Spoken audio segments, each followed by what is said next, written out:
Times Family Guy roasted The Simpsons. Family Guy has never been shy about taking shots at other shows, but when it comes to The Simpsons, the roasts just hit differently. Whether it's playful jabs at Homer's parenting skills, digs at the show's longevity, or full-blown parodies, Family Guy has made it clear that no one, not even Springfield's finest, is safe from their brand of humor. From making fun of their color, "What are you talking about? I feel great," to straight up calling their sarcasm not good enough. That wasn't so bad. I met Wesley Snipes. We're diving into the times that Family Guy went all in on The Simpsons. Get ready for some savage jokes, clear references, and maybe even a few moments that went a little too far. Number 10, The Birthday Bootlegger. Alright, let's kick things off with Season 20, Episode 8, home to one of the most legendary chalkboard gags in Simpsons history. Now here's the deal. One of the most iconic trademarks of The Simpsons is that classic chalkboard scene at the start of every episode. It's basically Bart Simpson's version of community service, where he dishes out a quick, snarky one-liner while pretending to learn his lesson in detention. In this episode, Stewie finds himself in detention where he crosses paths with Bart, who is busy scribbling away on the chalkboard. Now, let's be honest. Detention kids can be a little intimidating, especially when one of them is furiously writing like he's signing a contract with the devil. This time, Bart's message reads, "It's a pleasure to work for the Disney Corporation." Of course, Stewie just has to take it up a notch, so he chimes in using his best Mickey Mouse voice. "Such a load of truth! A wonderful load of truth!" The joke is a cheeky nod to the fact that both The Simpsons and Family Guy originally aired on Fox, which Disney took over in 2019. "Such a load of truth! A wonderful load of truth!" Something tells us neither of these two troublemakers actually meant that compliment, so let's move on to the next time when Family Guy roasted The Simpsons. Number 9, Road to Europe. The third episode of Family Guy's 20th season, titled Road to Europe, kicks off on Halloween night. With Lois fully committed to the spirit of the holiday, she's handing out candy while rocking the Marge Simpson signature look, a green dress, sky-high blue hair, and even the unmistakable raspy voice. Happy Halloween, kids. She even throws in a Marge classic, disappointed grumble when Peter refuses to help. Now, here's the deal. The Griffins have already met the Simpsons in Springfield, so Lois decides to dress up as Marge. Well, that is a little bit funny. Maybe she thinks it's perfectly normal to imitate someone that she's already met, but we're left scratching our heads at this decision. Well, what do you say we have some lunch? You might think that these roasts are all chill, but things get seriously spicy when Family Guy starts throwing a tantrum over The Simpsons getting all of the spotlight. Number 8, Emmy-winning episode. In Season 16, Episode 1, Peter decides that this is the Emmy-winning episode of Family Guy. He tells everyone to get their pukes and farts out because it's time to win that golden statue. But then he drops a bombshell.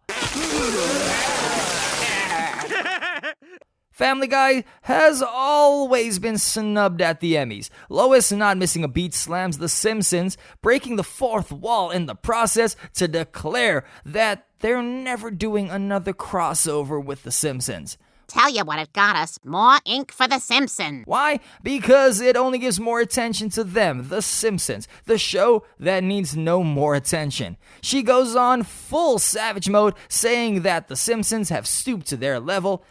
Ouch. So, in true Family Guy fashion, they throw all that negative energy right back at their competition, essentially calling The Simpsons out for playing down to them. Number 7, Ratings Guy.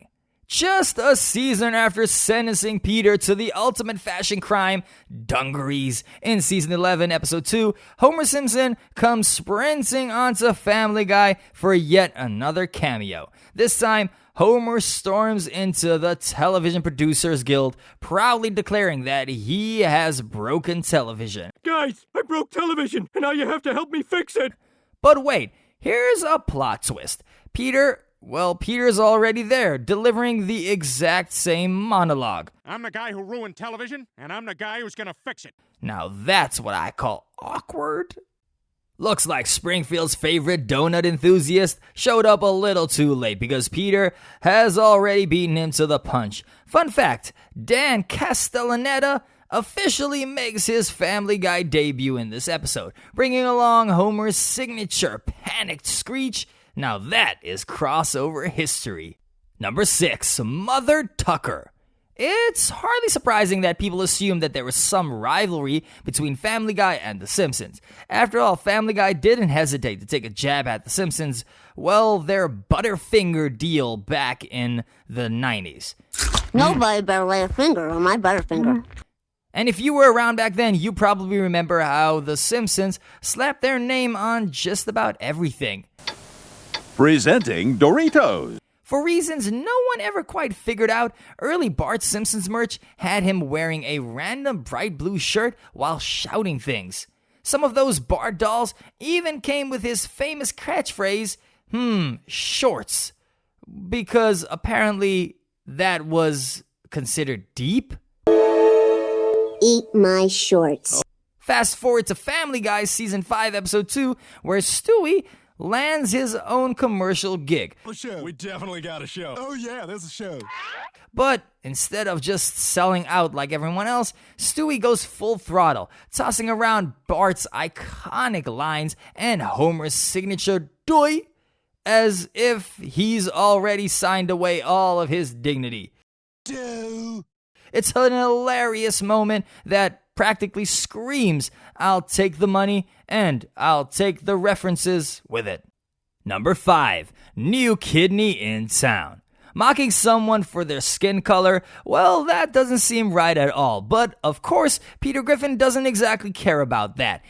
What are you talking about? I feel great. In Family Guy Season 9, Episode 8, Peter's skin turns yellow, which some might catch as a subtle nod, though it's unclear whether the show is poking fun at The Simpsons or giving a playful tribute to its long run. We all know that iconic yellow hue of The Simpsons characters, but it's never been suggested that they actually have jaundice. What are you talking about? I feel great. Still, Peter's yellowish face and his claim that he could go on for another 20 years or more could only be seen as a slight reference to the one show that's actually been around for decades. It was salty, to say the least.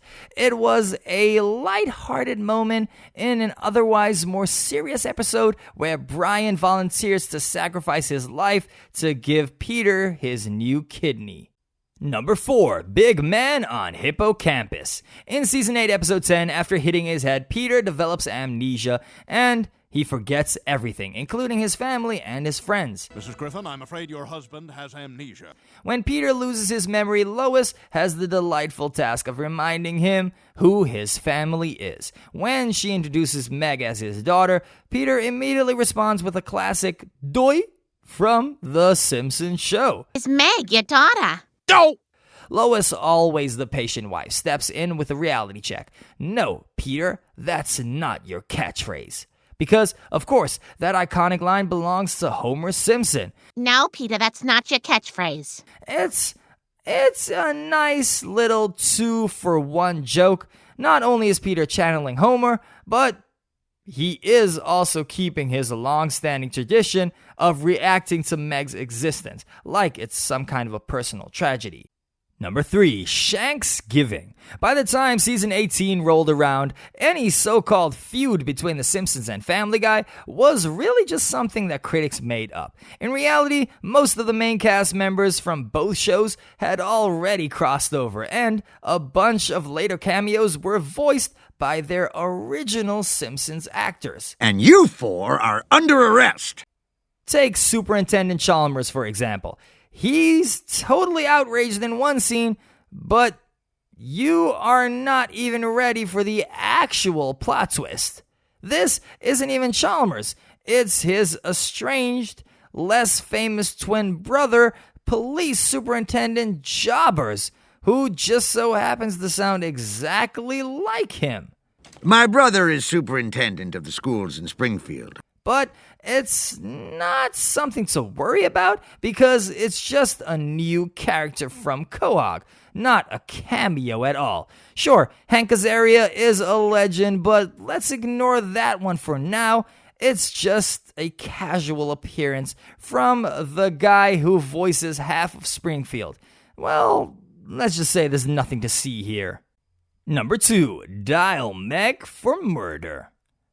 Family Guy has a love-hate relationship with its biggest inspiration. Sometimes it pays respects, and other times it just can't help itself. Here's an example in Season 8, Episode 11, where Meg lands herself in prison after her boyfriend breaks out of jail.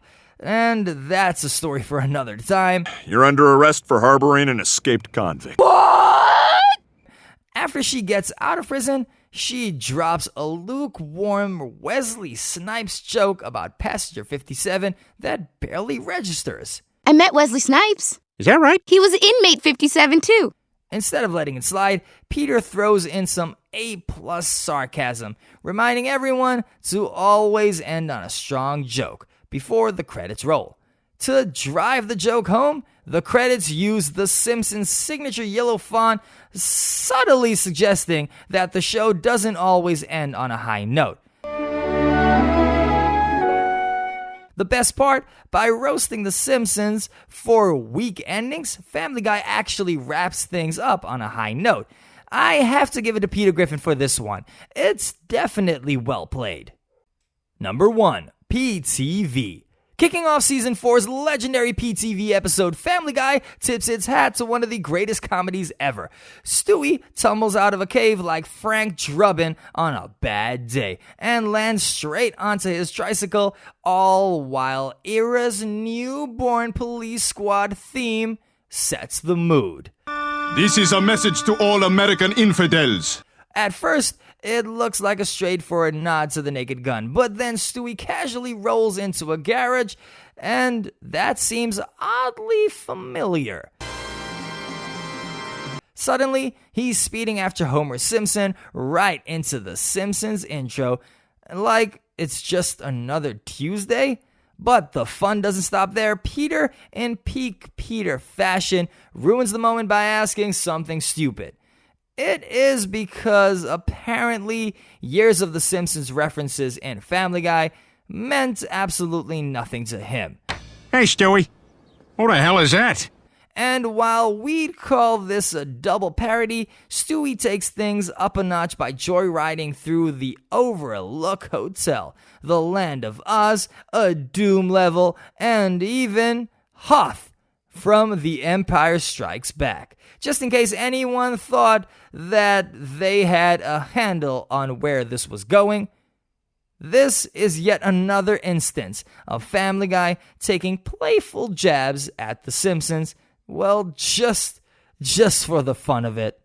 And that's a wrap on all the times that Family Guy took shots at The Simpsons. Whether it was playful teasing or a full-blown roast session, one thing's for sure, no one is safe from Quahog's humor, not even Springfield. Did we cover all the best burns, or did we miss out on some of your favorites? Let us know in the comments below, and of course, don't forget to hit that subscribe button, and also give this video a like. And guys, stay tuned, because we have so much more Family Guy content coming your way.